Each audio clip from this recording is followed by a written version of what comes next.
श्रीमान सा उत्तम चंद जी रांगा, श्रीमान सा धर्मचंद जी गुलेचा, सब साथी भाई संग वाले आओ सब जाता है आओ तो भाई समय मत कर सोने दौड़ में जो समय में नहीं। श्रीमान साहब पदम जी गोटारी,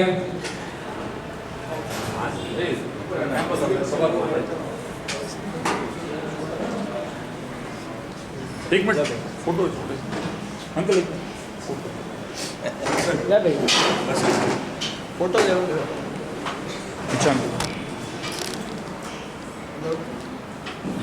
और जल्दी बेटा अरे जल्दी लागे क्यों क्या आवाज है आवाज ये फोटो आ रहा है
खरदरगंज महिला परिषद के द्वारा स्तवन की प्रस्तुति।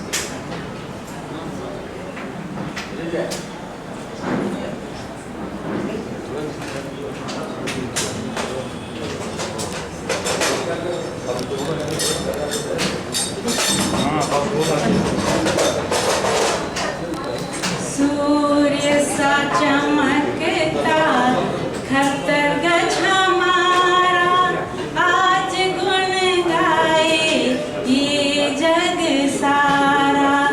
सूर्य सा चमकता खरदरगंज हमारा, आज गुण गाए ये जग सारा। खरदरगंज के जयकार से गूंजे प्रांगण सारा। सूर्य सा चमकता खरदरगंज हमारा, आज गुण गाए ये जग सारा। शुद्ध संयमधारी संत पाटन में पधारे थे। शुद्ध संयमधारी संत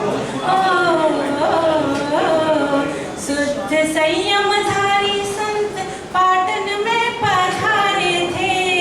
शिथिलाचार्यों ने बंद किए सारे द्वारे थे। एक पुरोहित ने दिया इन्हें सहारा, आज गुण गाए ये जग सारा। सारी घटना जान दुर्लभ राजा ने बुलवाया, जिन्हें स्वरसुरी से शास्त्रार्थ करवाया। सामने सुराचार्य थे, दुर्लभ था नजारा, आज गुण गाए ये जग सारा।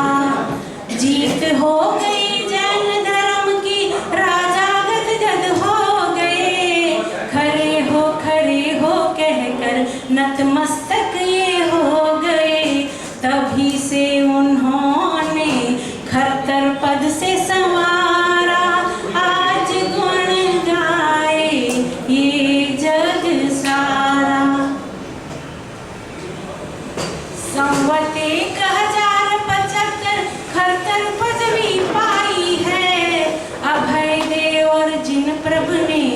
यह बगिया महकाई है, चारों दादा गुरुदेव को वंदन है हमारा।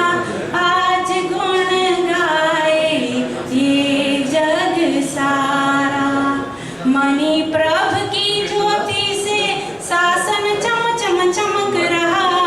महाव्रती संत सतियों की कांति से ये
श्रीमान साहब पदमचंद जी टाटा अपने भाव व्यक्त करेंगे।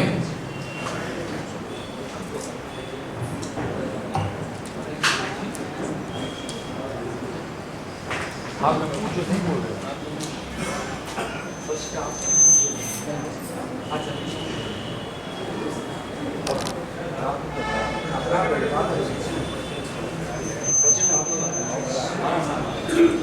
तीर्थंकर परमात्मा के चरणों में कोटि कोटि वंदन, चारों दादा गुरुदेव के चरणों में कोटि कोटि वंदन। यहाँ विराजित परम पूज्य मुक्ति प्रभ सागर जी महाराज साहब, मनीष प्रभ सागर जी महाराज साहब, मतीश प्रभ सागर जी महाराज साहब एवं कृपानिनाथ श्री जी महाराज साहब के चरणों में नमन वंदन। आप सभी को आज खतरगंज दिवस की मंगलमय प्रसंग पर हार्दिक शुभकामनाएं और बधाई। खतरगंज वर्तमान में सबसे प्राचीन गज, आज 1005 साल पुराना ये गज हम सबको अवश्य, हम सब सौभाग्यशाली हैं कि हमें विरासत में एक स्वर्णिम इतिहास प्राप्त हुआ है। और हमारे दादा गुरुदेव ने, चारों दादा गुरुदेव ने लाखों अजैनियों को जैन बनाकर न केवल जिन शासन का विस्तार भी किया, अपितु शिथिलता की जगह पर एक सुविहित व्यवस्था का निर्माण कर हम सभी को एक मार्गदर्शन के रूप में और जिन शासन और धर्म की मूल आत्मा को सही रूप से समझने का जो पुरुषार्थ किया है, हमें सभी को इस पर अवश्य गर्व है। लेकिन हम स्वर्णिम इतिहास पर गौरवान्वित जरूर रहें, लेकिन हमें उससे प्रेरणा लेकर अपने भविष्य को उज्जवल बनाने के लिए भी पुरुषार्थ करना अवश्य है। वर्तमान में हमें एक बहुत सक्षम नेतृत्व गच्छाधिपति श्री जिनमणि प्रभ सूर्य समाज के रूप में प्राप्त है। हम सबको बिना किसी दूसरों के प्रति वैर के अपने आप को संगठित कर और कच्छ की आमना को और सुदृढ़ सुव्यवस्थित बनाकर आगे बढ़ाने का अपने को प्रेरणा लेकर आगे बढ़ना चाहिए।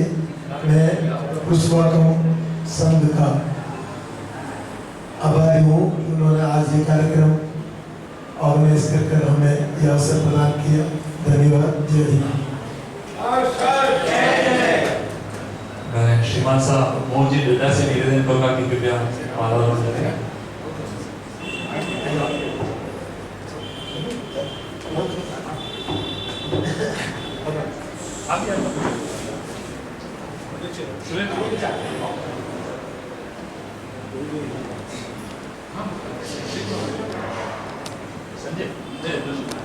दर्शन श्रीमान साहब दिनमोहन साहब सेवा मंडल जो आज का कार्यक्रम सेवा मंडल जो आज के लाभार्थी हैं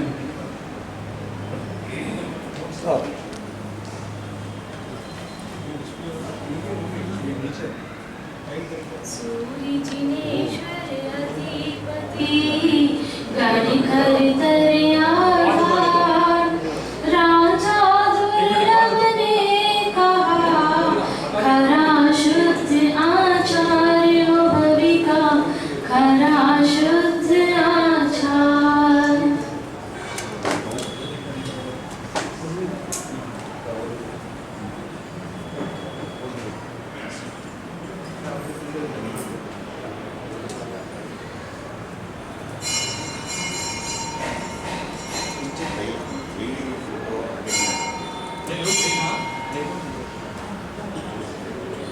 एक सेकंड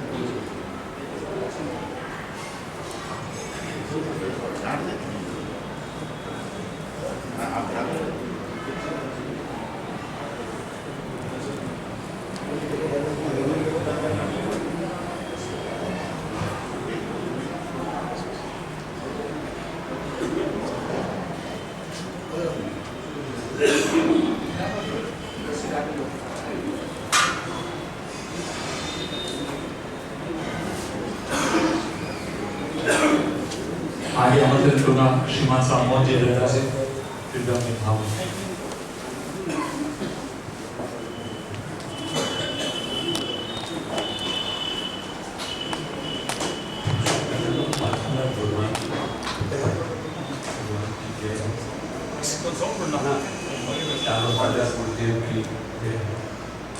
उपस्थित मुनि भगवंतों के चरणों में हमारा वंदन आयु तथा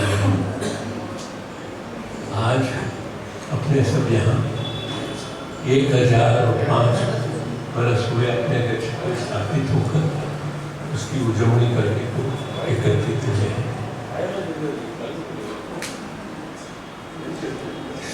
कोई भी संघ हो, कोई भी ग्रुप हो, पकड़ पर उसमें शिथिलाचार्य तो आई जाती है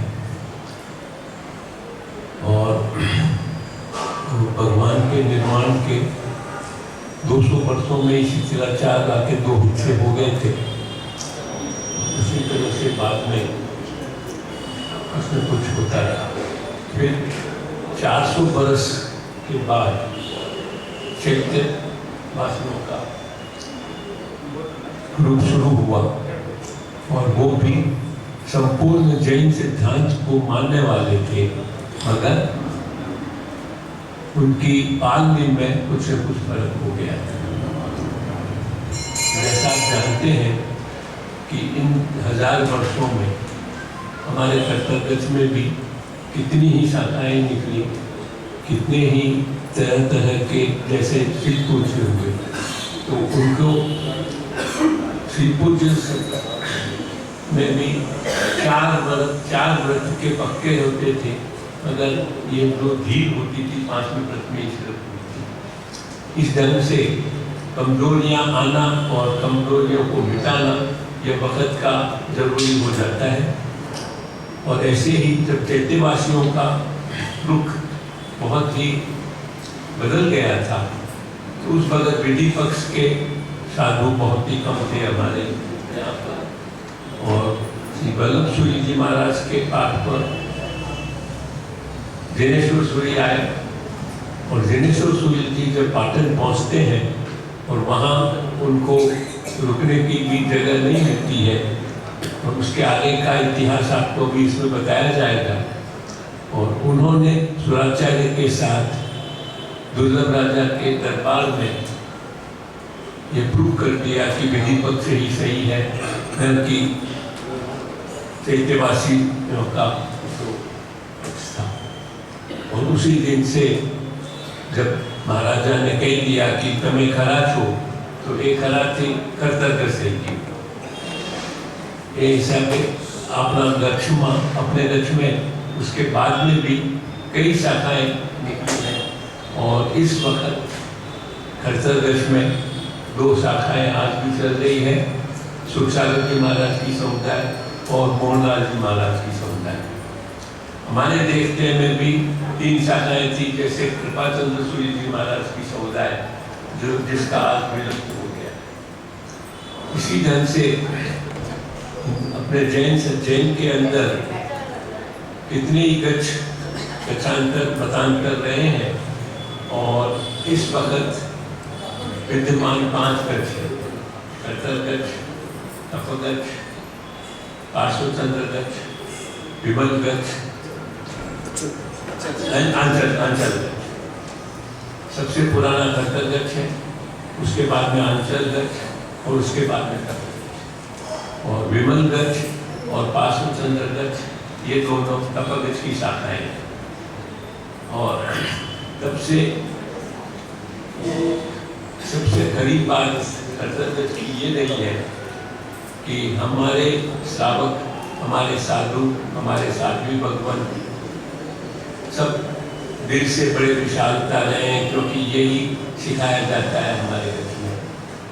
और इस विशालता के कारण किसी के साथ किसी तरह की गच्छ को लेकर के कभी भी आप कहीं भी ये नहीं बता सकते हैं कि खरसरगढ़ वालों ने किसी तरह का प्रॉब्लम क्रिएट किया या कोई झगड़ा हुआ या कोई बात को, मगर समय समय पर सबको यह साथ में लेकर चलने की जो बात रही है वही खरसरगढ़ में रही है। और उसी के हिसाब से आप 1005 वर्ष के अंदर भी हमारी जाओ जलाली और जो हमारा झंडा ऊंचा है वो कभी भी ऊंचा रहा और रहेगा। शास्त्रीय तरीके से तीनों गच्छों में कोई तरह का फर्क नहीं है, कोई पाठ में फर्क नहीं है, कोई तरह का सोच में फर्क नहीं है और न कोई मूल पाठ में किसी तरह का फर्क है। अब ठीक है कि मैं आज यहाँ इस मंदिर में यहाँ बैठा हूँ तो मैं पार्श्वनाथ भगवान की प्रार्थना करता हूँ और आप शांतिनाथ भगवान की प्रार्थना करते हैं, मगर दोनों पाठ कीजिए। इसी ढंग से 10 वर्ष पहले मैंने एक किताब भी लिखी थी, उसमें भी लिखा है कि दोनों गच्छों के अंदर किसी तरह का भेदभाव, शास्त्रीय भेदभाव नहीं है। इसलिए हमको सबको साथ में रहकर एक ही अपने को समझकर अपने अपनी तरह से जिस ढंग से अपने मान्यता को मानते हुए क्रियाएं करते हैं वो करते रहें, मगर किसी के प्रति भाव या सद्भाव या दुष्प्रभाव नहीं होना चाहिए। दिनेश्वर सुधी ने ये कर्तव्य विरुद्ध पाने के बाद में सबसे पहली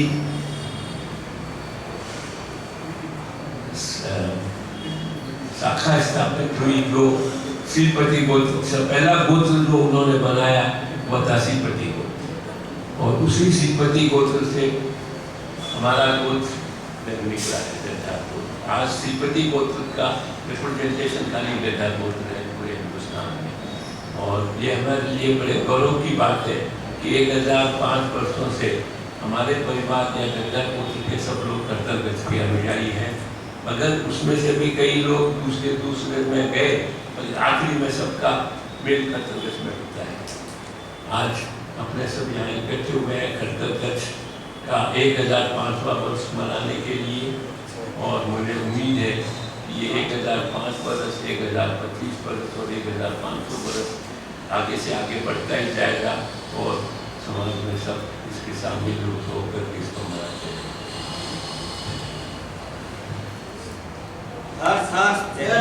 अगली कड़ी में श्रीमान साहब सुरेश जी लोनिया। हाँ, तमिलनाडु कर्तव्य अध्यक्ष आराध्य परमात्मा के चरणों में हमारी कोटि कोटि वंदना। अनंत अभिज्ञान गुरु गौतम स्वामी जी चरण वंदना। लाखों अध्ययनों को जैन बनाने वाले चारों दादा बोले के चरण में मेरी वंदना। परम पूज्य ठाकुर गच्छाधिपति आचार्य श्री जय मणिपुर श्री सरस्वती महाराज साहब के चरणों में वंदना। अत्र विराज स्त्री मुनि मुक्ति प्रभु सागर जी गणिवर्य मनीष प्रभु सागर जी हम साधु भगवान के चरणों में वंदना। शादी जी भगवान के नाम चढ़ना। आप सभी को सादर जय जयेंद्र प्रणाम। आज हम कारतकर्ष दिवस मना रहे हैं। परमात्मा का ये जिन शासन आदि अनंत सालों से चला आ रहा है, इसमें आदि अनंत कई समय बीत गया है, कई 24वीं बीत गई है और उसी 24वीं में इस 24वीं के आखिर 24वें तीर्थंकर परमात्मा भगवान महावीर के शासन में अभी हम हैं। इस शासन में परमात्मा के 11 गंधर्व, 9 गण और उसके नीचे उसको संभालने के लिए कई गज हुए और उसी में कोटि गण। हमारा जन शासन एक वट वृक्ष है और ये जितनी भी अभी जो हम गज के रूप में बात करते हैं वो उस वट वृक्ष की सभी शाखाएं हैं। सभी शाखाएं का अपना अपना अस्तित्व है। सभी अपनी अपनी उनकी शक्ति के अनुसार फलती फूलती हैं और कभी कोई शाखाएं आपस में मिलके झगड़ के या किसी शाखा को दूसरी शाखा से किसी तरह की ईर्ष्या या अहंकार नहीं होता है और इन शाखाओं के बल पर ही वटवृक्ष मजबूत होता है और वटवृक्ष शासन का वटवृक्ष भी इन शाखाओं को बरोबर सभी अपने के हिसाब से पोषण देता रहता है। तभी ये जिन शासन रूपी वटवृक्ष चलता है और ये गज के रूप में जो शाखा है उसको प्रलोभित करती है और उन शाखाओं में जो छोटी छोटी डालियां होती है वो विभिन्न समुदाय हैं और इनके जो फल फूल पत्ती पलकते हैं वो हमारे साधु भगवान साधी भगवान श्रावक साहिब का ये शासन बनता है। तो इसी वटवृक्ष में जिन शासन में 11वीं शताब्दी में परमात्मा महावीर के पट पर सुधर्मा स्वामी उनकी जो पट परंपरा चलती गई और लगभग 11वीं शताब्दी के उत्तरार्ध में लगभग 1075 के आसपास जब शासन में शिथिलता बहुत आ गई थी, चैत्यवासियों का साम्राज्य हो गया था, हमारे साधु समाचार्य बहुत शिथिल हो गई थी। पैसे इकट्ठा करना, सजना संवरना, खान पीन में चेंज आ गया। उस समय हमारे आचार्य भगवान श्री जिनेश्वर जी महाराज साहब ने विचार किया कि शिथिलता को दूर करना है। आप पाटन पधारे, जैसा कि आपने मोहन सिंह जी ने सभी इतिहास पढ़वाया, उनको रहने की जगह नहीं मिली। गुड़साल में पुरोहित जी ने जगह दी, तभी दूसरे गांव के लोगों ने जगह नहीं दी। तो दुराचार्य के डर से भी जगह नहीं दी और बोले कुछ गलत हो जाएगा। पर आखिर में दुर्लभ राजा के दरबार में जब हमारे आचार्य भगवान श्री जिनेश्वर जी पधारे और पदार्पण से ही दुर्लभ राजा को मालूम पड़ गया कि जो आज शास्त्रार्थ होने जा रहा है उसमें विजय इनकी, क्योंकि उनके हमारे गुरु भगवान को आने का जो तरीका था परमात्मा करके बैठना और जो बाद में 10वें कार्य सूत्र पर जो शास्त्रार्थ हुआ और उस शास्त्रार्थ में दुराचार्य को श्री जिनेश्वर जी महाराज साहब ने हराया और तभी दुर्लभ राजा ने बोला कि आप खड़े हो और खरा में भी खड़े हो और इसीलिए हमारा ये बाद में सब बड़ा खरतर और उसी खरतर का बाद में शुरू खरतर गज हुआ। हालांकि हम गज तो चंद्र गज हैं बट ये खरतर गज उसी से हमारा नाम शुरू एक तरह से हमारे को विरुद्ध प्राप्त हुआ और उस विरुद्ध खरतर विरुद्ध पे हमें गर्व है, गर्व होना ही चाहिए क्योंकि हमारा एक गौरवशाली खरतर गज का इतिहास है। जैसे कि हम अपने सामाजिक व्यवहार में देखते हैं, हम कोई अच्छा कार्य करते हैं हम उसको याद रखते हैं। कोई संघ निकालता है पीछे संघ भी लगाता है और वो संघी को बहुत गर्व से लिखता है। कभी हमारा अनाउंसमेंट में कोई थोड़ा मोटा चढ़ाव भी देते तो संघी नाम भूल जाते, याद नहीं मेरा नाम क्या कि संघी लिखो, क्योंकि हमारे को विरुद्ध प्राप्त किया है। तो खरतर विरुद्ध हमारे आचार्य भगवान ने गौरवशाली इतिहास के रूप में खरतर विरुद्ध प्राप्त किया है। हम उस खरतर शब्द पे हमें जरूर गर्व होना चाहिए। आज सुबह मेरे को याद है, मतलब नहीं मेरे को गर्व है तो मैं अपना खरतर गज का एक बैच लगा गया कि नहीं मेरे को गर्व है कि मैं खरतर गज का एक सिपाही हूँ। इसी गौरवशाली परंपरा में हमारे अभी पीपीटी तैयार के लिए इतिहास भाषा बोलेंगे तो बहुत हमारा गौरवशाली इतिहास रहा है कि आचार्य भगवंत कई चीजों का हुआ है। दादा गुरुदेव जगह जगह दादा बड़े ये हमारे गच्छ गौरव का चिन्ह है कि हमें गौरव हमारे से याद दिलाता है कि हमारा क्या गौरवशाली इतिहास रहा। कोई भी पुराने तीर्थ पे जाओ, हमारे दादा गुरुदेव के चरण पगले जरूर है, बड़े बड़े शहरों में दादा बड़े जो बनी है, और यही हमारे गौरवशाली इतिहास का प्रतीक है। इसी कड़ी में आचार्य भगवंत दादा बेटे हुए, बहुत महान आचार्य हुए, और इसी कड़ी में अभी आचार्य भगवंत श्री जी कांति सागर जी महाराज साहब के सुशिष्य परम पूज्य खतर कक्षाधिपति आचार्य भगवंत जी मणिपुर सुश्री जी का नेतृत्व में प्रदान है। उनके साथ ही हमें तीन आचार्य भगवंत श्री मनोगेश्वर श्री महाराज साहब, श्री पूर्णानंद सागर जी श्री महाराज साहब, श्री पीयूष सागर जी महाराज साहब, महत्रा गणी उपाध्याय आदि साधु भगवंतों का एक गौरवशाली इतिहास में भी हमें नेतृत्व प्राप्त है। और इनके सानिध्य में बहुत ही गज के पहले भी गौरवशाली कार्य हुए, अभी भी कक्षाधिपति भगवंत के कार्य इस नेतृत्व शैली में हमें काफी काम देखने को मिल रहे हैं। गज मंदिर, जहाज मंदिर, कुशल वाटिका, अभी अवंती तीर्थ का उद्धार, मोहन जी आप विराजमान है, इनकी नेतृत्व में ही हमारे प्रतिनिधि महासभा पेड़ी संस्था का निर्माण हुआ, और पेड़ी में भी विक्रमपुर, खेता सर, दादा गुरुदेव की जो हमें जो धरोहर है, उन सभी जगह पर तीर्थों का निर्माण हुआ है, और आगे भी ऐसे कार्य चल रहा है। और इसी कड़ी में भी प्रतिनिधि महासभा पेड़ी कलयुग कतरगच्छ युवा परिषद जो हमारे कच्छ के सभी युवाओं को एक प्लेटफॉर्म देता है, और केएमपी आज बहुत खुशी है कि हमारे केएमपी और केयूपी युवा साथी आगे गच्छ का कार्य कर रहे हैं और शासन का भी कार्य कर रहे हैं। इसी कड़ी में हमें आगे बढ़ते रहना है, और गच्छ की जाओ जलाली में हमें अपना योगदान देना है, और अपनी गौरवशाली परंपरा को याद रखते हुए उसमें गर्व करना चाहिए। और कर्तव्य दिवस ये कोई पर्टिकुलर डेट नहीं है, सम्मेलन हुआ था तो सभी साधु भगवंतों ने विचार कि हम एक दिन अपनी गौरवशाली परंपरा को एक दिन याद रखना चाहिए। तो इसी श्रावण सुद छठ को ये महान दिन था, इसी दिन परमात्मा नेमिनाथ का दीक्षा कल्याण किए, और महान तपस्वी महाराज साहब छगन सागर जी महाराज साहब, जिनका 51 उपवास और 51 उपवास का पालन नहीं हुआ, और आप जो लोग बना रहे, इसी दिन ये खतरे का दिवस मनाने का निर्णय किया। हमें गर्व है, और इससे हमें गर्व करते रहना चाहिए। आगे भी इसकी पीठ दिखाएंगे। जिन आगे मेरे कुछ बोलने में आया हो तो स्वामी वंदे वेरम। अगली घड़ी में श्रीमान साहब मुकेश जी गुलेचर।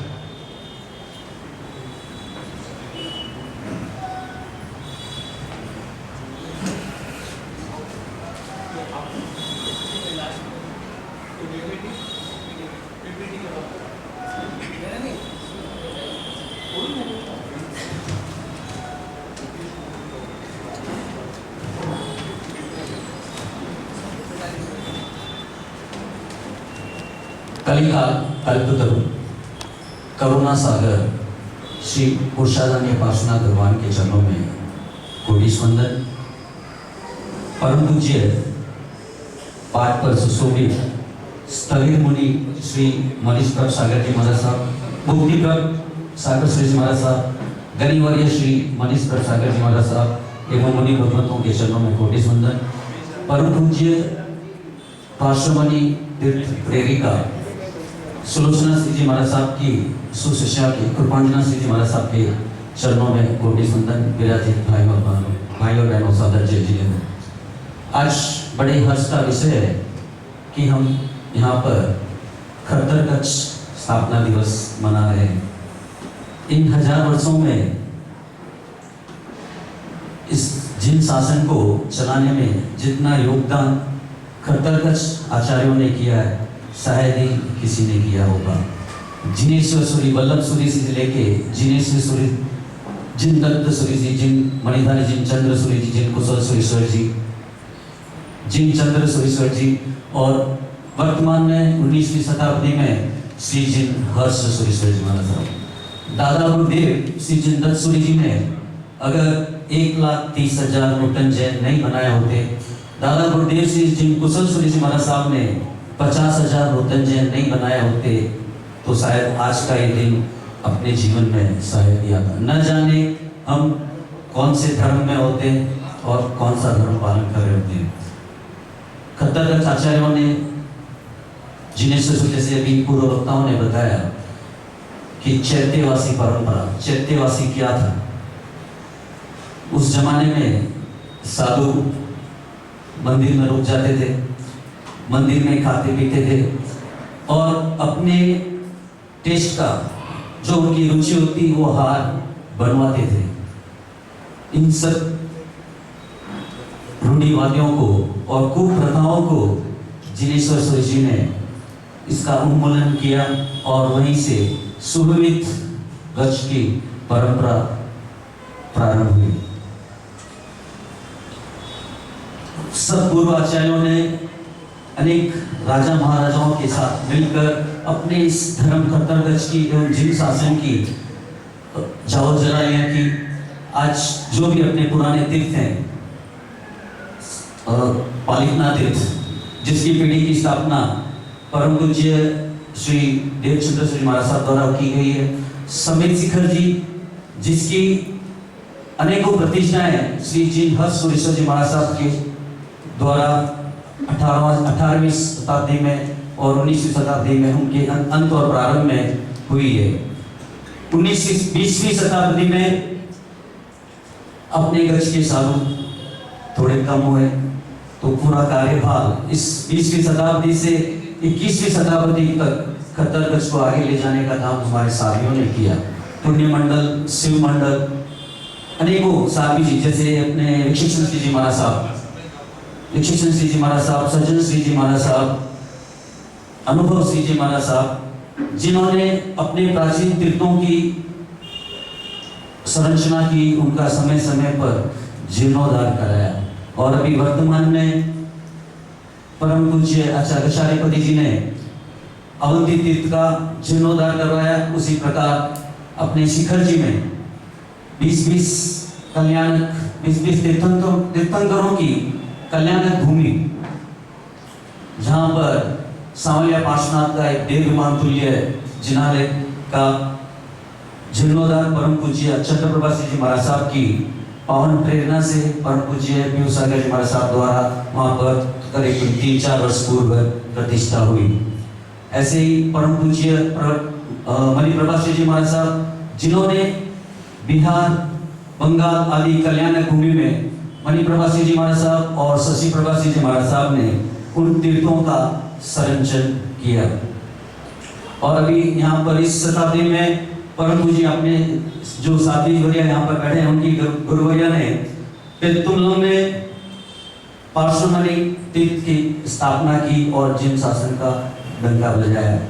खतरगज भविष्य में भी एक बने अनेक हैं, एक बन के और अनेक बने, ऐसी भावना के साथ ओम शांति। सभी से निवेदन करूंगा कि अपनी अपनी भावना थोड़ा संक्षिप्त में करें। हमें साधु वदन का भी सुनना है और साधु वजह से भी सुनना है। श्रीमान साहब रमेश जी बोधरा।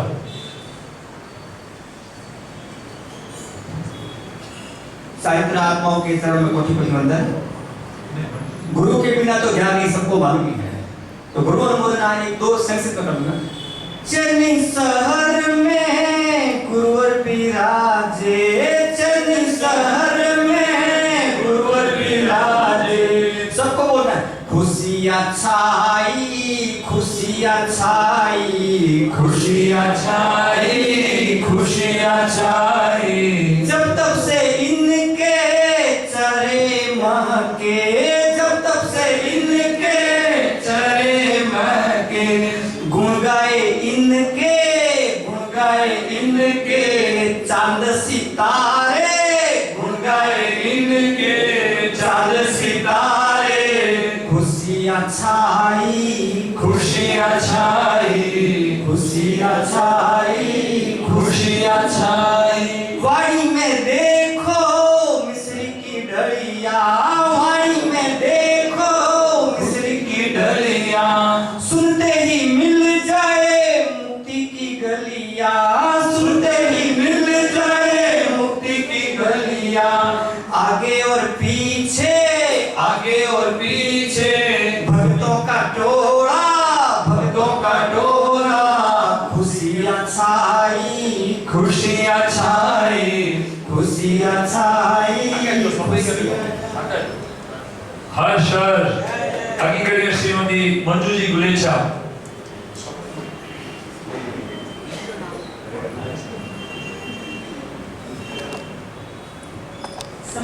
साहित्यधारी आत्माओं को चरणों में मेरा कोटि कोटि वंदन।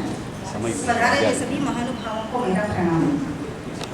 समस्त धर्मों के समक्ष शुभ तत्वों का सम्मिश्रण है जिन शासन, वैज्ञानिकों के समस्त संशोधनों का अंतिम निष्कर्ष है जिन शासन, जीव मात्र के कल्याण हेतु निरंतर प्रयत्नशील संस्था है जिन शासन, मोक्ष प्राप्त करने का शॉर्टकट है जिन शासन, संपूर्ण इको फ्रेंडली लाइफस्टाइल है जिन शासन, आंतरिक सुख के सागर को प्रति क्षण अनुभव करने की कला है जिन शासन, प्रत्येक इंसान को भगवान बनाने की आमंत्रण पत्रिका है जिन शासन।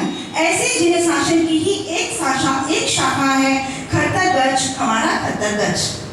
जयवंत जय दीर्घमान आखर तरगच्छ अनुशासनम, जयवंत जय दीर्घमान आखर तरगच्छ अनुशासनम, मन गर्व छे मारु भाग्य छे मन सांभळ्यो खरु शासनम, ए छे भाग्य विधाता एनी गौरवशाली गाथा, प्रणलये ओछे राखसो एनी परम पवित्र पताका, जयवंत जय दीर्घमान आखर तरगच्छ अनुशासनम, मन गर्व छे मारु भाग्य छे मन सांभळ्यो खरु शासनम, अनंत उपकारी जिनेश्वर शिथिलाचल रोके, चतुर्वेद श्री संगले आगर शास्त्रार्थ जीते, जिन वचनों ने शिरधारी सम्यक दर्शन अनुसारी, खरे हो विरुद्ध पामी अलंका शासनी कुमारी, जयवंत दय दीर्घमान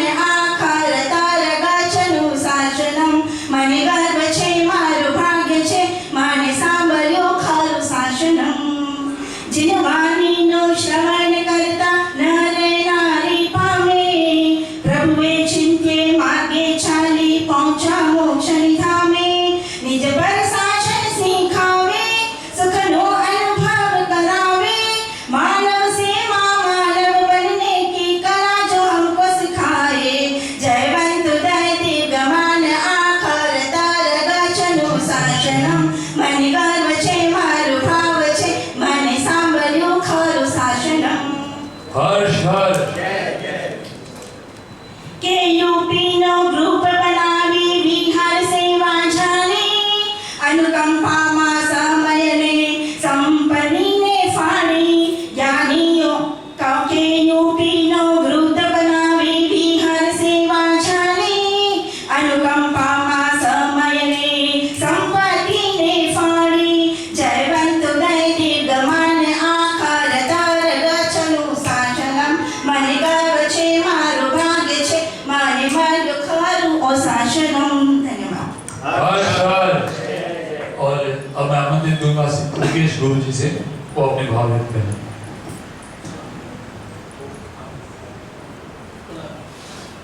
गुरुजी नहीं है। वंदितु वंदनीची, सभी वंदन करने योग्य आत्माओं को वंदन करके परमात्मा महावीर स्वामी के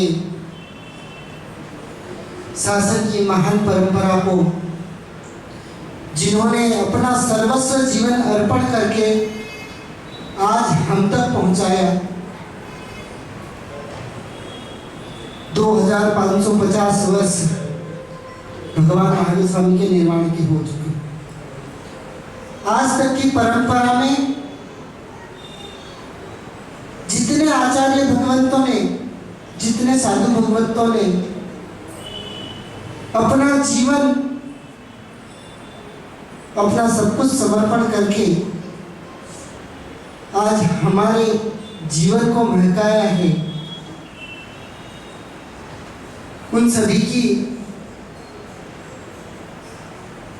दिव्य आत्माओं को भाव सहित वंदन करते हुए यहाँ पर विराजित मुनित्राय एवं साथी जी भगवंत को वंदन करते हुए एक छोटा सा निवेदन करना चाहूँगा।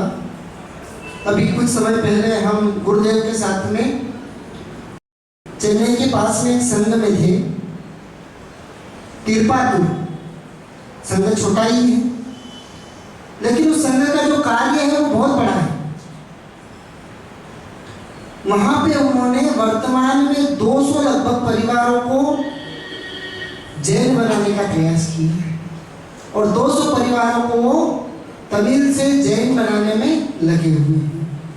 आज जिन शासन को सबसे ज्यादा जरूरत है, जो दारो दादा गुरुदेवों ने किया है, जो हमारे पूर्व महापुरुषों ने किया है, लाखों लोगों को जैन बनाया। आज हमें इस चीज पर विचार करना चाहिए कि आज से 50 साल बाद हमारा संघ क्या है। आज हमें वो प्रयास करना है। 3 चीजें हैं, एक है संवर्धन, दूसरा है संरक्षण और तीसरा है सुसंस्करण। आज शासन का उद्धार दिवस कहें या शासन की एक परंपरा दिवस कहें, क्योंकि जब जब शिथिलाचार होता है तो क्रियोद्धार होता है और क्रियोद्धार दिवस मतलब खरतरगच्छ दिवस। इस दिवस पर आज हमको एक संकल्प लेना है, जितने भी यहाँ पे संघ के अग्रणी बैठे हैं सभी से करबद्ध निवेदन करना चाहूंगा कि ऐसा कोई प्रयास किया जाए। वर्तमान में हमें जो गच्छाधिपति मिले हैं उनका सानिध्य एक अपने आप में अजोड़ सानिध्य है, पराक्रमी सानिध्य है, बहुश्रुत सानिध्य है, उत्कृष्ट सानिध्य है, आश्चर्यकारी सानिध्य है। और इतनी सृष्ट परंपरा मिलने के बाद, इतना उत्कृष्ट शासन मिलने के बाद, इतना उत्कृष्ट अनुशासन मिलने के बाद, यदि हम एक प्रयास करें कि आगे किस प्रकार अन्य लोगों को जैन धर्म प्राप्त करवा के गच्छ की परंपरा को और आगे बढ़ाया जा सके, इस पर मैं हाथ जोड़कर निवेदन करना चाहूंगा सभी अग्रगण्यों से कि गुरुदेव से सलाह लेकर इस पर कार्य किया जाए। शासन मिले तो कुछ भी बोला तो मैं क्षमा गुरुदेव से जिन वाणी का मान करा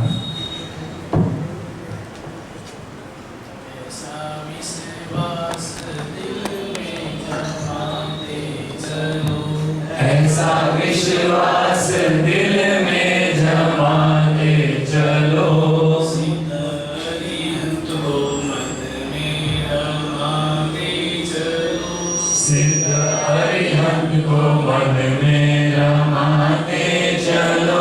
वक्त आएगा ऐसा कभी न कभी, वक्त आएगा ऐसा कभी न कभी, सिद्धि पाएंगे हम भी कभी न कभी, सिद्धि पाएंगे हम भी कभी न कभी, संयम पाएंगे हम भी कभी न कभी, संयम पाएंगे हम भी कभी न कभी।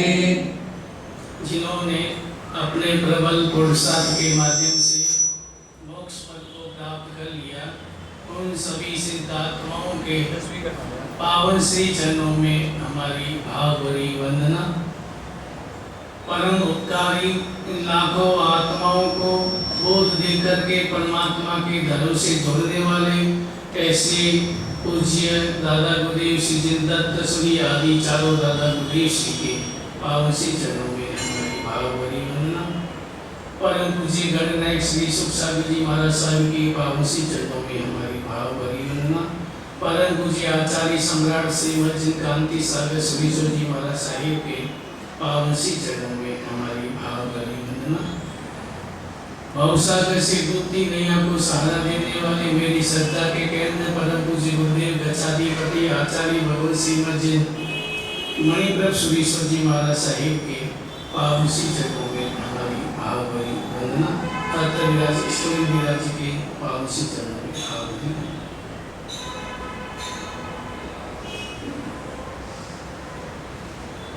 जैन परंपरा एक तीर्थंकरों की साधना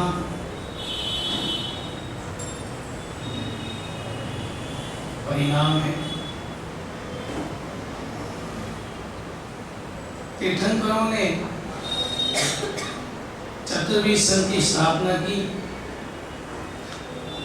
और मुख्य दो मार्ग बताए, एक अनगार धर्म, एक साधारण धर्म। अनगार धर्म में साधु साध्वी और साधारण धर्म में साव व साविका। लेकिन दोनों ही का लक्ष्य एक ही होता था, लेकिन उस लक्ष्य को प्राप्त करने के लिए तीन बातें जीवन में होना बहुत जरूरी है।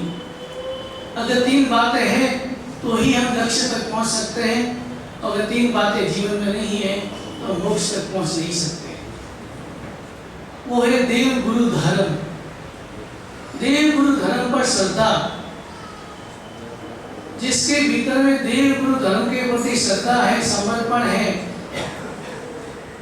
वही व्यक्ति आत्मा क्षेत्र में आगे बढ़ सकता है। अगर श्रद्धा नहीं है तो फिर हम मोक्ष के क्षेत्र में, आत्मा के क्षेत्र में प्रवेश नहीं कर सकते। तो परमात्मा ने दो मार्ग बताए, अनगार धर्म और साधारण धर्म।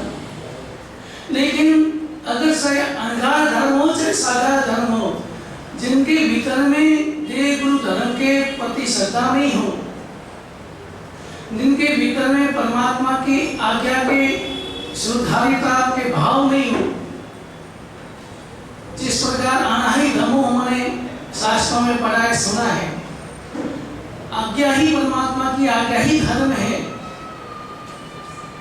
लेकिन अगर हम आज्ञा को पालन नहीं करके आज्ञा के विपरीत हम चलेंगे तो फिर हम भटक जाते हैं। और धीरे धीरे ही हुआ है, पहले से ही होता आया है कि धीरे धीरे आज्ञा के विपरीत हमारा आचरण होने लग गया है। सबसे पहले साधुओं को सावधान रहना है, साधुओं को परमात्मा की आज्ञा के अनुरूप जीवन जीना है, उनको देव गुरु धर्म के प्रति श्रद्धा के भाव, श्रद्धा रखनी है। क्योंकि अगर हमारे सावक परमात्मा के आज्ञा के अनुरूप जीवन जिएंगे, देव गुरु धर्म पर श्रद्धा रखेंगे, सिद्धांतों पर अडिगता भाव रखेंगे, अडिगता रखेंगे, सिद्धांतों के प्रति चुस्तता के भाव रखेंगे, तो ही साधु अडिग रह सकते हैं। साधु अपनी मर्यादा का पालन कर सकते हैं, साधु अपने सिद्धांतों का संपूर्ण पालन कर सके। क्योंकि साधु आएंगे कहां से? आप में से आएंगे, आप में से साधु बनेंगे। आज आप जागरण पर हैं, जागरण समिति पाठ पर कौन आएंगे? आप ही लोग आएंगे। तो आप अगर देव गुरु धर्म पर श्रद्धा रखते हुए अनाही धर्मों को जीवन में उतार करके अगर हम आगे बढ़ेंगे तो ही हमारा जीवन शासन आगे बढ़ेगा, तो ही हमारा जीवन शासन का विस्तार होगा, तो ही हमारा जीवन शासन अनुशासन मर्यादा का पालन करते हुए दूसरों को प्रेरणा का स्रोत बन सकेगा। लेकिन अभी धीरे धीरे जब देव गुरु धर्म पर श्रद्धा का अभाव रहा, अनाही धर्मों का हम संपूर्ण पालन नहीं कर पा रहे हैं, इस कारण से चाहे साधु हो, साधुया हो, चाहे सावक हो, साविका हो, धीरे धीरे शिथिलाचार आना ही है। क्योंकि मन हमेशा सुख चाहता है, मन हमेशा दुख नहीं चाहता है, मन हमेशा सुविधाएं चाहता है, मन कभी दुविधाएं नहीं चाहता है। लेकिन परमात्मा के सिद्धांतों को पालन करने वाले वो दुविधाओं से घबराता नहीं है, क्योंकि उनके मन में परमात्मा की वाणी के प्रति, परमात्मा के सिद्धांत के प्रति श्रद्धा है कि नहीं, परमात्मा ने जो सिद्धांत बताए, जो परमात्मा ने आचार संहिता बताई, उसके विपरीत चाहे कुछ भी हो जाए, चाहे शरीर को कितना ही कष्ट हो, लेकिन उस समय ही भाव कि शरीर मेरा नहीं है, मैं आत्मा हूँ और मुझे मेरी आत्मा को उद्धार करना है, मुझे मेरी आत्मा को कर्मों से मुक्त करना है, कर्मों की बीमारी को दूर करना है। तो ऐसे भाव कब आएंगे? जब हमारे भीतर में देव गुरु धर्म के प्रति श्रद्धा होगी, सिद्धांतों के प्रति अडिगता होगी, आना ही क्रमों जीवन में उतरेगा। लेकिन मन तो चंचल है, मन शिथिला, मन तो दुख नहीं चाहता है, मन सुख चाहता है, दुविधाएं नहीं चाहता है, सुविधाएं चाहता है। तो धीरे धीरे अगर ऐसा ही वातावरण मिला, मैं कटु शब्द बोलूं, साधु को शिथिल करने के लिए सावकों का ही हाथ होता है। कटु शब्द है, साधु को शिथिल करने का मूल आधार सावक सभी का है। अब कैसे है वो भी मैं बताऊंगा। लेकिन यहाँ धीरे धीरे जब शिथिलाचार बढ़ रहा था तो हमारे वर्तमान सूरी के शिष्य दिनेश सूरी ने जब आगमों का अध्ययन किया तो उनको लगा कि नहीं, जो वर्तमान का जो आचार, हमारा आचरण है, आचार है, जो मर्यादा है, जो हमारा जीवन जीने की शैली है, वो परमात्मा के सिद्धांतों के विपरीत होती जा रही है,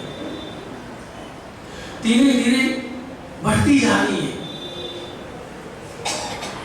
क्योंकि परमात्मा के सिद्धांत, जो परमात्मा ने पंच महाव्रतों की व्याख्या की, जो रात्रि भोजन की व्याख्या की, जो उनके नियम, जो परमात्मा ने षटकाय के रक्षक साधु को उपमा दी, साधु जो षटकाय के रक्षक होते हैं, जो सभी जीवों को अभिमान देते हैं, जो किसी के आश्रित नहीं रहते हैं, स्वयं का काम स्वयं करते हैं और उनका लक्ष्य एक ही है, षटकाय जीवों की रक्षा करना, अपनी मर्यादा में रहना और परमात्मा की आज्ञा के अनुरूप अपना जीवन शैली बनाना। जो परमात्मा ने व्रतों की जो मर्यादाएं बताई, उस व्रतों को मर्यादा का पालन करना। लेकिन धीरे धीरे मर्यादा से विपरीत होते जा रहे थे, धीरे धीरे सुविधावादी होते जा रहे थे, धीरे धीरे आत्मा को भूल करके शरीर को पोषण करने के भाव भीतर में पैदा होते जा रहे थे। शरीर का पोषण, और जहाँ शरीर का पोषण है वहाँ आत्मा का शोषण है, और जहाँ आत्मा का पोषण है तो शरीर का शोषण। ये दोनों विपरीत बात है। अगर आप शरीर का पोषण करेंगे तो आत्मा का शोषण होगा, और अगर आत्मा का पोषण करेंगे, आत्मा का पोषण करेंगे आप तपस्या करके, आराधना साधना करके, जब तब करके, ये क्या है? आत्मा का पोषण है। जब आत्मा का पोषण करेंगे तो शरीर का शोषण होगा, तपस्या करेंगे शरीर को कष्ट होगा। लेकिन धीरे धीरे शरीर का पोषण करने के भाव पैदा होंगे सभी के, और धीरे धीरे मर्यादा के विपरीत आचरण मानने लगा, और आचरण बढ़ते बढ़ते विपरीत शुरुआत छोटी छोटी बात को लेके होती है, छोटी पहली शुरुआत में छोटी छूट को लेके होती है। क्या बात ये नहीं है, थोड़ा सा छोटी बात को लेके होती है छूट, धीरे धीरे वही बात विकराल रूप धारण कर।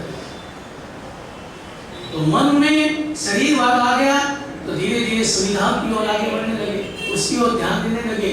तो फिर मंदिरों में रहने लगे, कौन ब्याह करे, कहाँ जाना, क्यों कष्ट उठाना, मंदिरों में रहने लगे और शरीर की सार सवार करने लगे, शरीर की सुषमा करने लगे और मंदिरों में रहने लगे।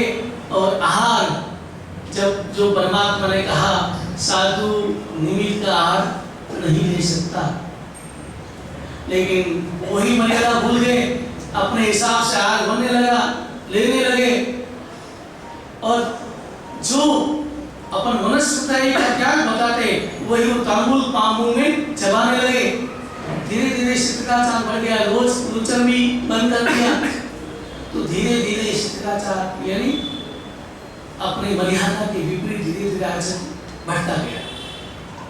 जो परमात्मा के सिद्धांत थे, जो परमात्मा ने जो आचार संहिता बताई, साधारण धर्म के लिए भी आचार संहिता बताई और अनगार धर्म के लिए भी आचार संहिता बताई। अभी अनगार धर्म भी आचार संहिता थोड़ा विपरीत आचरण होने लगे और साधारण धर्म में तो ज्यादा ही होने लगे। साधु सावक साविका भी अपने जो परमात्मा ने साधारण धर्म की जो मर्यादा बताई, जो सिद्धांत बताए, जो आचार संहिता बनाई, उसके अनुरूप कितने लोग चलते हैं।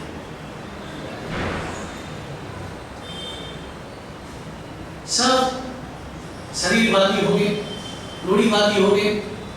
अब रात्रि भोजन परमात्मा ने नरक का द्वार बताया, लेकिन हम घर में तो करते हैं, लेकिन बाहर में भी बड़े बड़े फंक्शनों में भी रात्रि भोजन करते हैं। और दूसरे लोग हमारे यहाँ धर्म पर उंगली उठाते हैं, ये देखो जैन अहिंसा धर्म धर्म बोलते हैं, जियो जियो बोलते हैं, नारे लगाते हैं, और ये देखो खड़े खड़े रात्रि भोजन करते हैं, जियो जियो की वर्षा हो रही है, जीव पेट में जा रहे हैं, फिर भी बोलते हैं अहिंसा धर्म जियो जीने दो।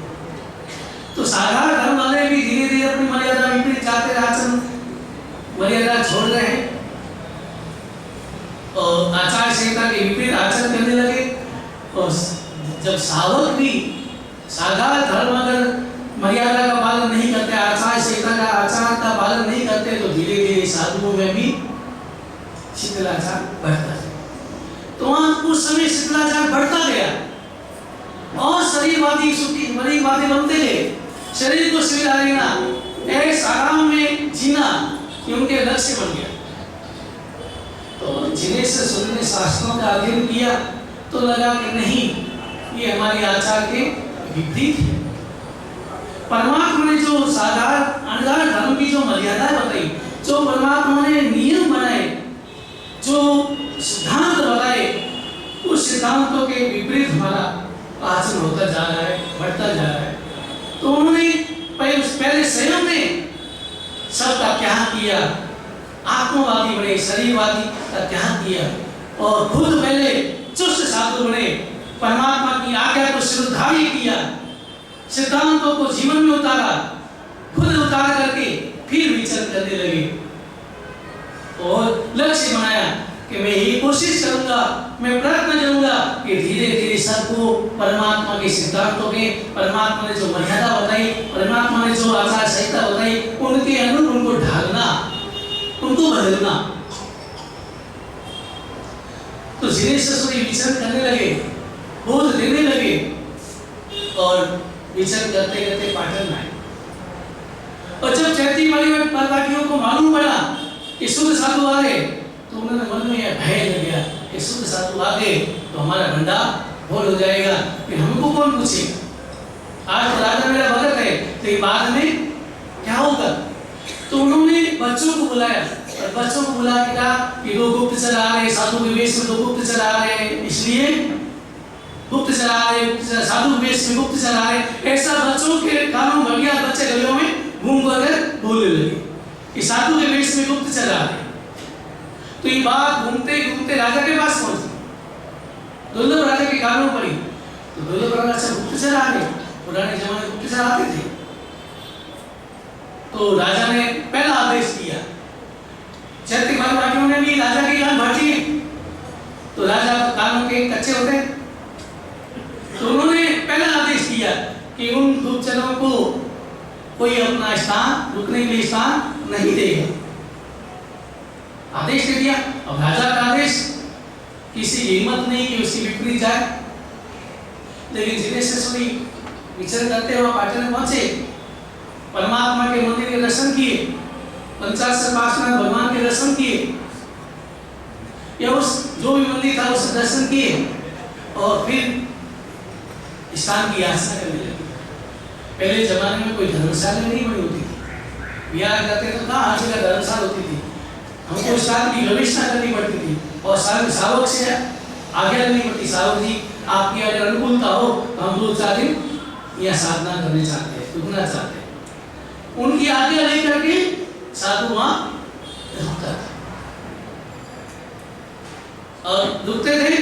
उसके बाद 3 दिन से अगर ज्यादा रुकना हो तो उनके घर का आग भी नहीं ले सकते, ऐसे हमारी आचार है। तो स्नान की गवेषणा करने लगे, 9 बज गई, 10 बज गई, लेकिन स्नान नहीं मिला था। 11 बज गई, 12 बज गई, तपती गर्मी, गरम गरम रेत, पांव नंगे पांव घूम रहे हैं, लेकिन मन में जरा भी अफसोस नहीं हुआ, जरा भी शिष्टाचार के भाव नहीं आए, जरा भी शरीर की सुविधा शरीरवादी भाव नहीं आए। विचरण करते गए, गवेषणा करते गए, 12 साढ़े 12 बज गई, नहीं मिला स्नान। लेकिन आखिर एक 2 साल जहाँ घोड़े बांधते थे, वहां का व्यक्ति बैठा था, उसके मन में आया बेचारे पाँव झल रहे हैं, पसीना बह रहा है, जगह नहीं है, तो उन्होंने मन में दया के भाव है, एक अपनत्व भाव है, मर्यादा के भाव है, बेचारे आखिर ये इंसान है, गर्मी में पाँव झल रहे हैं, थोड़े करुणा के भाव है, तो उन्होंने गुड़ सागर ने उन्होंने कहा गुरुदेव आप यहाँ पधारिए, यहाँ रुकिए।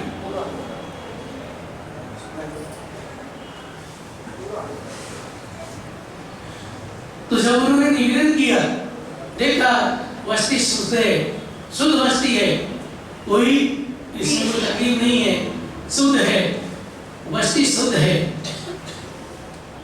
वस्ती शुद्ध का मतलब यहाँ किसी प्रकार की कोई विपरीत आचरण नहीं है। आप क्या करते, वस्ती शोषण करते हैं, क्यों करते हैं कि कहीं कोई पंचती का कैलिबर नहीं हो, शुद्ध वस्ती।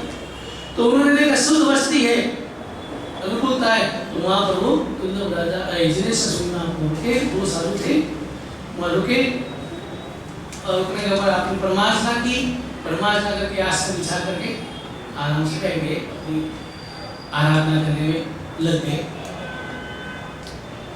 कुछ समय बीता और ये समाचार घूमते घूमते आसन दीवार के भी कान होते, सब बात मालूम पड़ गई कि गुड़साल में साधु रुके हुए हैं।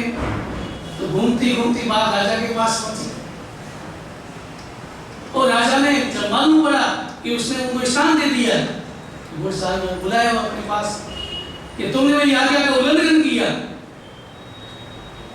तो उसने कहा मुझे क्षमा करे राजन, लेकिन जो यहाँ मैंने अफवाह सुनी है कि वो गुप्तचर है, लेकिन आप क्षमा करें, मैं छोटी मुंह बड़ी बात करता हूँ, लेकिन ये गुप्तचर नहीं हो सकते। जो सूक्ष्म जीवों की जायना करते हैं, जो बैठते हैं, परिणना करते हैं, परमार्चना करके बैठते हैं, आसन बिछा कर बैठते हैं, उनकी हर क्रिया, इसलिए गुरुवान कहते हैं कि साधु का उपदेश बाद में काम करता है, साधु का आचरण पहले काम। उनका आचरण, जब उसने उनका आचरण देखा तो वो भी प्रभावित हुआ कि गुप्तचर तो हो ही नहीं सकते, क्योंकि जो सूक्ष्म जीवों की भी जायना करता है, उनको खिलाना न हो, उसका बात का ध्यान रखता है, अपनी मर्यादा का पालन करता है, वो गुप्तचर कैसे हो सकता है। तो उसने राजा को बोला कि राजन, ये गुप्तचर नहीं हो सकते, क्योंकि उनका आचरण देखो, उनकी देखने की दृष्टि देखो, उनकी बोलने की कला देखो, किस तरह से मर्यादा से बोलते हैं, किस प्रकार मर्यादा से चलते हैं, हर क्रिया जहना पूर्वक करते हैं। तो राजा को थोड़ा लगा, तो क्रोध शांत हुआ, तो उन्होंने चिंतन किया, अगर ऐसा है तो कल मेरे राज्यसभा में भेजना। पहले इसी शास्त्र नक्की नहीं हुआ था कि पहले नक्की हो गया बाद में भेज सकते, ये नहीं हुआ। राजा ने कहा ठीक है, हमारा राज्यसभा में भेजना, मैं देखता हूँ। तो राज्यसभा में जब आमंत्रित किया तो जिनेश सूरी और बहुत ही सारे नाम बोला, दो साधु, बहुत ही सारे थे, दोनों साधु राज्यसभा में पहुंचे। तो राज्यसभा में पहुंचे तो जाजर बिछी हुई थी, तो राजा के पधारो। तो जिनेश सूरी ने कहा हम इस पर नहीं चल सकते। तो क्यों नहीं चल सकते? तो उसमें जीव होने की संभावना है, नीचे जीव होने की संभावना होती है, इसलिए हम नहीं चल सकते। तो कभी तो मैंने अभी तो जाकर बिछाइए, पहुंचा उसे राजा के सफाई करके अभी बिछाइए, तो कहते नहीं हमारी मर्यादा है। तो जाजर हटाई तो जाजर के नीचे चीटियां। तब जिनेश सूरी का ये जो आचरण देखा तो राजा थोड़ा प्रभावित हुआ।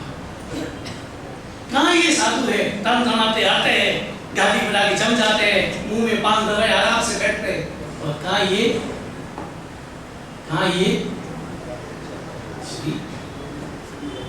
झांझों पे नहीं चलते, जीव है वास्तव में चींटियां थी और चींटियां पर चले, चींटियां बेचारी इलाहाबाद पहुंचती मर भी सकती है।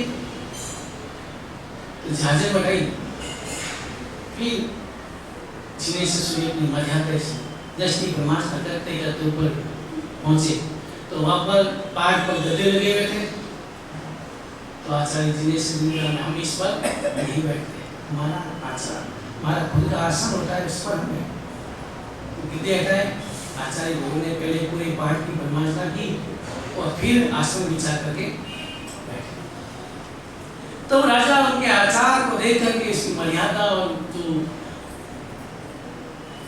सिद्धांतों के प्रति अधिकता देखी, जो सतगाय साधु राजा भी थोड़ा ध्यानी था, जानता था सतगाय की जो रक्षक है वो रक्षा का जो पूरी मर्यादा से पालन करते हैं, प्रभावित हुआ और प्रभावित हुआ तो राजा ने प्रश्न किया, बोलो सही कौन है, ये है या ये है? राजा ने प्रश्न किया जवाब में कि शुद्ध साधु कौन है, ये है या ये है? एक तो व्यक्ति बैठे थे, सिर ऊंची बैठे थे, आराम से सर रच के बैठे थे, मुंह में पान चबाए हुए बैठे थे। तो क्या कौन सही है? तो निर्णय क्या करे? तो शास्त्र, उन्होंने किसी ने कहा शास्त्र किया जाए तो शास्त्र करे। तो शास्त्र किस पर करे? तो राजा ने बच्ची को लाइब्रेरी में भेजा, वहां उसमें लाइब्रेरी भंडार था, पाटन का भंडार बहुत प्रसिद्ध था, वही भंडार बाद में जैसलमेर गया। तो भंडार में से लड़की को भेजा और सहयोग से वो लड़की 10वें कलीग से ही आगम 10वें कलीग आगम लेके आया। और 10वें कलीग में तो पूरा साधु का आचार्य है,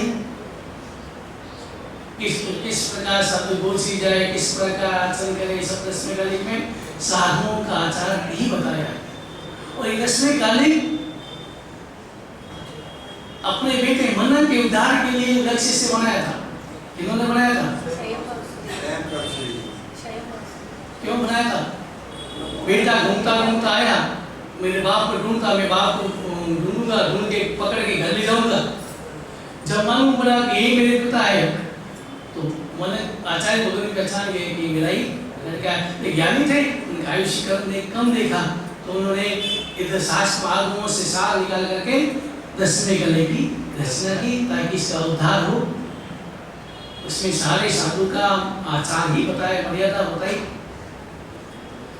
जब साधुओं की मर्यादा 10वें कलीग से तो वही था, सच्चाई साधु कौन है, साधु का आचार क्या है, साधु की मर्यादा क्या है, जब उसमें ही वो वर्णन था 10वें कलीग में, तो जब शास्त्र हुआ तो स्वाभाविक है कि जब शुद्ध साधु आचार जो मर्यादा बताई 10वें कलीग की, उसके विपरीत उनका आचरण था,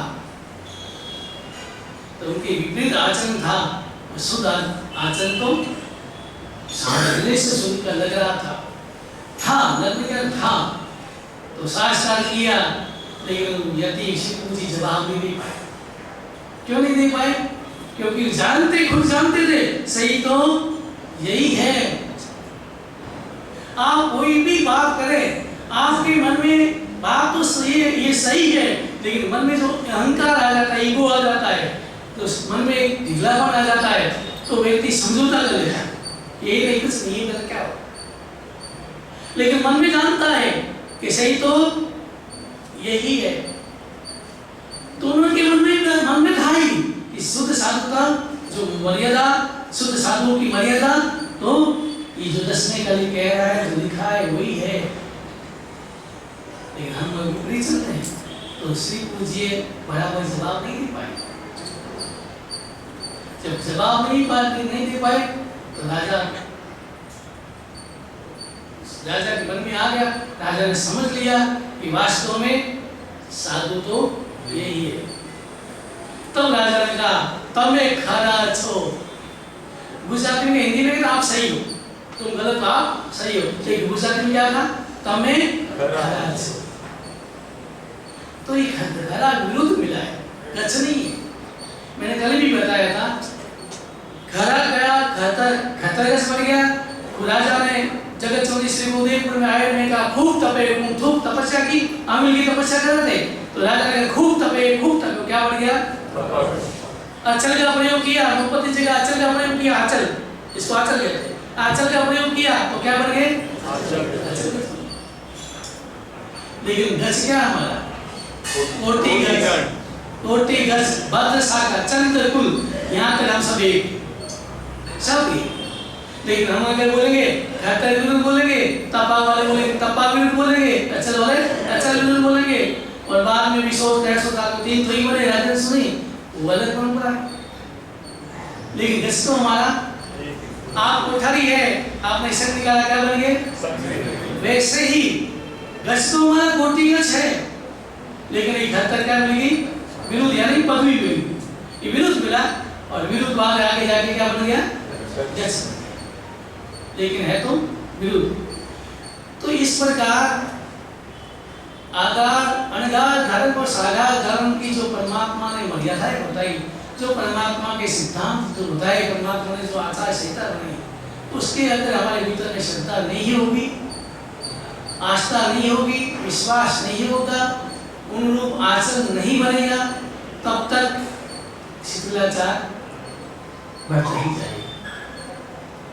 इसलिए पहले सावक और साधकों को मैं निवेदन करता हूँ कि यहाँ पहले अनादि धर्मों को स्वीकार करते हुए आचार के अनुसार अपना आचरण बनाए, ताकि आप अगर आपका आचरण शुद्ध होगा तो आपके आगे साधु साथ भी अपना शिथिलाचार कैसे है? आप मेरे भगत बन गए, अब मैं जो कहा जो मंगाए आपने लाके दे दिया, तो क्या हुआ? धीरे धीरे शिथिलाचार ऐसे ही बढ़ता है। लेकिन आप अगर शुद्ध और स्वस्थ होंगे कि नहीं, जो परमात्मा ने आचार संहिता बताई, जो हमारी भी और आप अनगार धर्म की जो मर्यादा बताई, हमें उन दोनों का ध्यान रखते हुए जीवन जीना है, ताकि हम दोनों ही अगर अपनी अपनी मर्यादा का पालन करेंगे तो धीरे धीरे शिथिलाचार अपना समाप्त हो जाएगा और परमात्मा धर्म आगे बढ़ जाएगा। चारों ओर हमारी महिमा होगी, हमारा खुद का भी, जब हम अनगार धर्म की हम अगर मर्यादा जिएंगे तो ही हम मोक्ष की ओर आगे बढ़ पाएंगे। और अगर आप अगर साधारण धर्म की मर्यादा का पालन करेंगे तो ही आप भी साधारण धर्म से आगे बढ़ करके अनगार धर्म आएंगे और अनगार धर्म प्राप्त करके मोक्ष की ओर आगे बढ़ेंगे। तो हमारा आचरण, हमें देव गुरु धर्म पर श्रद्धा रखनी है, परमात्मा की जो अनादि धर्म का है, परमात्मा की आज्ञा भी धर्म होता है, तो हमें परमात्मा की आज्ञा के अनुरूप हमारा जीवन हो, आचरण हो, यही Največ verejný je súročná सुरक्षा से मतलब सुशिष्य पर प्रिय कृपांजलि राशि हमारा से विनती करता हूँ कि खतर गच गौरव गाथा का जो यहाँ प्रेजेंटेशन चल रहा है उस पर विवेचन दें। अभी हमारे साथी जी भगवंत आपको बताएंगे कि इस गच में कौन कौन महापुरुष हुए हैं, इन्होंने क्या क्या काम किया है, वो विश्लेषण अभी हमारी कृपानंद सिंह जी हमारे साथ बताएंगे। आपको जो ये स्क्रीन में जो आचार्य भगवंत की तस्वीर आएगी, उन आचार्य भगवंतों की व्याख्या, उनकी जीवन की व्याख्या हमारे साथी जी करेंगे। पुरुषोत्तम का प्रांगण 2 साल पहले वो सारी यादें स्मृति पटल पर अंकित है। वही पुरुषोत्तम का प्रांगण, वही खरतरगंज दिवस, बस एक चीज की कमी है, गुरुवर्य श्री जी आज साथ में नहीं। अगर सच कहे तो यात्रा शुरू हुई थी पुरुषोत्तम से। जीवन में अगर प्रवचन देने का जो अवसर प्राप्त हुआ, या शासन को प्रवचन देने की जो शुरुआत मुझे किसी ने करवाई थी, तो वो गुरुवर्य श्री जी थे। बीच में उनका बैठना और बाजू में वो कहते थे हमेशा कि शासन के लिए कुछ, लेकिन आज गुरुवर्य यहाँ पर नहीं है। लेकिन जो संस्कार उन्होंने हमको दिए, जो वट वृक्ष के साथ एक शाखाओं को मजबूत करने का जो उनका प्रयास रहा, पिछली बार बहुत सारे लोगों के मन में प्रश्न होगा कि प्रवेश पर कृपांजना श्री जी क्यों नहीं आए, तो आज मैं जवाब देने के लिए हाजिर हूँ कि संयोग ऐसा था कि आना नहीं था। बाकी ये मत समझना कि कृपांजना जी नहीं आना चाहते, आएंगे, क्योंकि शासन का कोई भी जिनालय हो, शासन का कोई भी उपाश्रय हो, वो मेरा है, हमारा भी नहीं है, वो मेरा है, और वहाँ पर जाने का मेरा अधिकार बनता है। तो इसीलिए आज वापस आ चुकी हूँ। तो शायद बहुत सारे संदेह स्पष्ट हो गए होंगे। मेरी उपस्थिति ने बहुत सारे लोगों को अपने स्पष्ट मेरा कि आना यहाँ पर, और आज शायद नहीं आती तो संदेह की पुष्टि और हो जाती हो सकता है, लेकिन कोई भी संदेह मन में मत रखना, क्योंकि मेरे लिए पुरुषोत्तम हो या दादावाड़ी का आयनावरम हो या धर्मनाथ मंदिर हो, क्योंकि जहाँ पर वितराग परमात्मा विराजमान है और ये संस्कार हमको हमारे गुरुवर्य श्री जी ने दिए हैं। यही वो पाठ जहाँ पर गुरुवर्य श्री जी के बाजू में बैठकर प्रथम बार यानी प्रवचन की धारा जो मेरी शुरू हुई थी, उनका होना ही मेरे लिए सब कुछ था। लेकिन कहते हैं कभी कभी सशक्त बनना और जिम्मेदार बनना भी गुनाह हो जाता है। सशक्तता को देखते हुए गुरुवर्य श्री जी का आदेश है कि वापस कहाँ जाना है, चेन्नई जाना है। बीच का एक चातुर्मास तिरुपुर हुआ, उसके बाद वापस गुरुवर्य श्री जी का मिलन बैंगलोर, और वापस आदेश आया चेन्नई। जैसे ही चेन्नई गुरुवर्य श्री जी ने कहा, हम सबके मुख से एक ही जवाब, मरसा चेन्नई नहीं, कहीं और चलेगा, चेन्नई नहीं। तो ये पुरुषोत्तम का वो प्रांगण, क्यों जानना इतिहास को। बहुत सारे लोग 3 दिन से एक ही प्रश्न कर रहे हैं, मतलब क्यों जानना इतिहास को। एक व्यक्ति पर्वतीराज पजुशन की आराधना करवाने आबू देलवाड़ा गए, और जैसे ही आबू देलवाड़ा पहुंचे, जहां पर उनका रुकने का स्थान था, वहां देखा फैन नहीं था, बिल्डिंग भी टूटी फूटी, कहीं पर भी खिड़की से हवा आने की भी वेंटिलेशन नहीं, और श्रावक गए थे। साधु साधु जाए तो फिर भी एडजस्टमेंट हो जाता है भाई, आप लोग जाओ तो क्या चाहिए, इसलिए अभी भी चल रहे हैं। गया देखा एसी भी नहीं, पंखे भी नहीं, पर्वतीराज के 8 दिन निकालना, कैसे निकालेंगे, वो भी आबू देलवाड़ा की गर्मी श्रावकों को चढ़ गई। बुलाया मैनेजमेंट वालों को कि भाई समझ में नहीं आता है, क्या करवाने आए, पर्वतीराज पजुशन की आराधना कराने आए, वेंटिलेशन नहीं, लाइट भी नहीं, मोबाइल चार्जिंग कैसे करेंगे। अब भाई साहब ने जो जवाब दिया ट्रस्टीगण ने कि भैया हमने सोचा आपको यही स्थान पसंद आएगा, क्योंकि ये वो स्थान है जहाँ पर अनुपमा देवी, वस्तुपाल और तेजपाल पूरा जिनालय का निर्माण हुआ, तब यहीं पर रुकते थे, यहीं पर खाना बनाते थे, यहीं पर सोते थे, और यहीं पर वो पूरा प्लानिंग करते थे कि आगे के जिनालय कैसे बनाए। रुकने के लिए होटल तो बहुत है, अभी हम बुक करते थे। अब उनकी जाने की इच्छा होगी, अब बोलते नहीं नहीं भैया चलेगा, वेंटिलेशन भी अच्छा है, हवा पानी भी अच्छा है, अगर अनुपमा और वस्तुपाल तेजपाल यहाँ रुके तो हम भी यहीं रुकेंगे। 1 मिनट पहले क्या अभिप्राय था, अच्छा नहीं, 1 मिनट के बाद भैया भैया अभी बुकिंग मत करो। उन्होंने कहा नहीं, बाजू में ही श्रावक का घर है जहाँ पर एसी लगी हुई है, शानदार कमरा है, पहले व्यवस्था वही सोची थी, लेकिन इसलिए बदल दी कि हमने सोचा वस्तुपाल तेजपाल जहाँ रुके वहाँ आप रुकोगे। अब बहुत विनती कर, फिर भी श्रावक क्या कहता है, क्योंकि क्या पता चल गया, इतिहास समझ में आ गया कि वस्तुपाल तेजपाल यहाँ रुके, स्थान भले कैसा ही हो, क्या करना, अभी रुकना तो यही है। अहोभाव तभी बढ़ता है जब इतिहास को जानते हैं। वो इतिहास फिर चाहे कोई भी गज का हो, कोई भी संप्रदाय का हो, कोई भी समुदाय का हो, जानना तो सबको है, और भीतर का जो आदर भाव है वो सबके प्रति होना भी चाहिए, लेकिन समर्पण एक जगह हो सकता है। सम्मान सबका होता है, समर्पण तो एक का होता है। तो ऐसी गौरवशाली गाथा को, लेकिन अगर एक सच बात को हो सकता है, ऐसे भी चेन्नई वालों को लगता है कृपांजना जी बहुत क्रांतिकारी है, तो इसी बात में और एक जो आपके दिल को ठेस नहीं पहुंचेगी, गुरु भगवत भी आपको तभी अच्छे लगते हैं जब आपको मीठे बोले तो, लेकिन हम यहाँ पर जितने भी हम सब स्पष्ट वक्ता है, आपकी संख्या देखकर तो हमको आनंद नहीं है, इस संख्या से हम संतुष्ट नहीं, और वो भी जब गच्छ जागृति के आयाम पर पहुंचा हो, और वो भी जब चेन्नई जैसी राजधानी में बैठे हो, और वो भी जहां पर हजारों घर हमारे हो। ऐसी संख्या तो हमारे तिरुपुर में इससे डबल थी। तिरुपुर में इससे डबल संख्या हमारे वहां पर थी और आप संतुष्ट हो रहे हो। एक दिन गच्छ को जाने के लिए इसलिए बनाया ताकि साल भर आप भूलो नहीं। हाँ? और गुरुदेव की सरलता देखो, सहजता देखो।